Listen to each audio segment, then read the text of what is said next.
कैसे हैं आप सब। आज मैं आपको एक ऐसी अविश्वसनीय कहानी की गहराई में ले जाऊंगा जहां एक आम आदमी अचानक ही खिलौने सैनिकों की एक सेना के खिलाफ एक बड़े युद्ध में फंस जाता है। चलिए शुरू करते हैं। आदमी सोफा हटा रहा है। नीचे खिलौने सैनिकों का एक समूह युद्ध क्षेत्र की तरह सजा हुआ। एक खिलौना सैनिक बंदूक लिए आगे बढ़ रहा है। हमारे हीरो ने जैसे ही अपना सोफा हटाया, उनकी आंखें फटी की फटी रह गईं। नीचे छिपी थी खिलौने सैनिकों की एक टुकड़ी। तभी एक जोशीला खिलौना सैनिक बंदूक लिए हुए सामने आया। आदमी कुछ समझ पाता इससे पहले ही उसने पैर से उसे कुचल दिया और पल भर में वह मांस के लोथड़े में बदल गया। खिलौने सैनिक गोलीबारी कर रहे हैं। आदमी जवाबी गोलीबारी कर रहा है। कैबिनेट के नीचे से 3 हेलीकॉप्टर उड़ रहे हैं। खिलौने सैनिकों ने हार नहीं मानी। उनका नेता होंग खुद को शक्तिशाली साबित करने के लिए तेजी से आदमी पर हमला करता है। शुरू होता है गोलियों का बौछार। ढेर सारी गोलियां आदमी की ओर आने लगती हैं। आदमी और सहन नहीं कर पाता और जवाबी गोली चलाता है। तभी कैबिनेट के नीचे से 3 हेलीकॉप्टर उड़ते हुए सीधे आदमी की ओर आते हैं। हेलीकॉप्टर नष्ट हो रहा है। दूसरा हमला कर रहा है। आदमी शौचालय में घुस रहा है। मिसाइल के हमले से दरवाजा उड़ रहा है।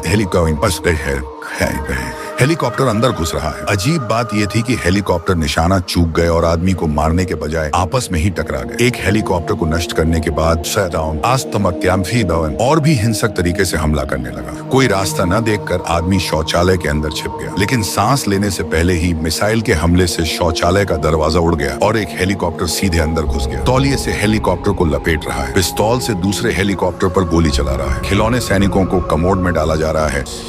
हेयर ड्रायर डाला जा रहा है। लेकिन हमारा हीरो भी हार मानने वाला नहीं था। उसने तुरंत एक तौलिए से हेलीकॉप्टर को लपेटा और उसे काबू कर लिया। फिर तुरंत पिस्तौल उठाकर दूसरे हेलीकॉप्टर पर गोली चलाने लगा। स्थिति बिगड़ती देख विमान तेजी से पीछे हट गया। जमीन पर पड़े खिलौने सैनिकों को देखकर आदमी का गुस्सा भड़क उठा। उसने उन्हें उठाकर शौचालय के कमोड में फेंक दिया। फिर एक चार्ज किया हुआ हेयर ड्रायर कमोड के अंदर डाल दिया और बस खिलौने सैनिकों की समस्या हल हो गई। बाहर जब शांति छाई तो आदमी ने तौलिए से बंद छेद को खोला, लेकिन एक ही चारों ओर घना झाग। आदमी तेजी से खिड़की से कूदकर बाहर निकला, लेकिन अप्रत्याशित रूप से वहां भी हेलीकॉप्टरों का अचानक हमला था। सौभाग्य से आदमी ने एक गोली चलाकर एक हेलीकॉप्टर को गिरा दिया और अपनी जान बचाई। कुछ ही देर में आदमी ने देखा कि खिलौने सैनिक अभी भी शौचालय के दरवाजे की रखवाली कर रहे हैं। उन्हें हटाने के लिए उसने तुरंत एक अग्निशामक यंत्र उठाया और उन पर स्प्रे किया। खिलौने सैनिक दिशाहीन हो रहे हैं। आदमी लाइटर से उन्हें जला रहा है। खिलौने सैनिक आग में झुलस रहे हैं। अंत में आदमी स्विमिंग पूल में जा रहा है। हाथ में दर्द हो रहा है। ड्रूट फेड आउट। खिलौने सैनिक दिशाहीन हो गए। इस मौके का फायदा उठाकर आदमी ने एक लाइटर निकाला और जमीन पर पड़े खिलौने सैनिकों को जला दिया। खिलौने सैनिक पल भर में आग की लपटों में घिर गए। एक कठिन लड़ाई के बाद आदमी ने आखिरकार सभी खिलौने सैनिकों को हटा दिया और उन्हें कूड़ेदान में फेंक दिया। शरीर के दर्द को कम करने के लिए वह स्विमिंग पूल में गया, लेकिन अगले ही पल उसके हाथ में तेज दर्द हुआ। दोस्तों, क्या कहानी यहीं खत्म हो गई? आपको क्या लगता है? कमेंट करके बताएं।